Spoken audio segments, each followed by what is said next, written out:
ইসরায়েলে অভিযান চালানোর পর আলোচনায় ইরানের সিজ্জিল ক্ষেপণাস্ত্র।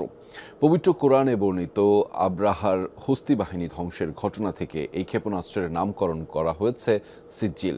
এই ক্ষেপণাস্ত্রের বিশেষত্ব হলো এটি উৎক্ষেপণের পর দুটি ধাপে গতি নেয়, ফলে ৭০০ কেজি বিস্ফোরক নিয়ে দ্রুত আঘাত হানতে পারে শত্রুর অবস্থানে। জেনেক্সে শিফট করো, লাইফকে লিফট করো। সাপের ফনার আকৃতি নিয়ে দ্রুত গতিতে লক্ষ্যের দিকে এগিয়ে চলছে মিসাইল। ক্ষেপণাস্ত্রের এমন অদ্ভুতভাবে টার্গেটের দিকে ছুটে চলার দৃশ্য নিয়ে সামাজিক যোগাযোগ মাধ্যমে চলছে তোলপাড়। অনেকেরই দাবি এটি ইরানের বহুল আলোচিত সিজ্জিল ক্ষেপণাস্ত্র।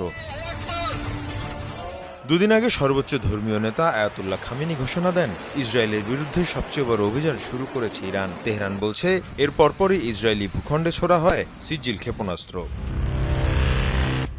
ভূমি থেকে ভূমিতে নিক্ষেপযোগ্য এই ক্ষেপণাস্ত্রের বিশেষত্ব হল এটি উৎক্ষেপণের পর দুটি ধাপে গতি নেয়। এতে সলিড ফুয়েল ব্যবহার করায় দ্রুত ছোঁড়া যায়। প্রায় ১৮ মিটার দৈর্ঘ্যের এই মিসাইল ৭০০ কেজি পর্যন্ত বিস্ফোরক বহন করতে পারে।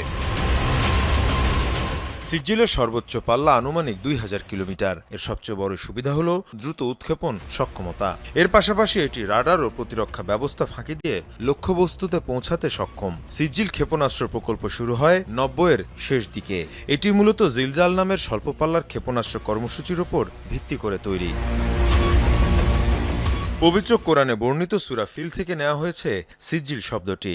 আবাবিল পাখি থেকে ছোড়া পাথরকে সিজ্জিল বলা হয়। মীর মুশফিক আহসান, যমুনা নিউজ।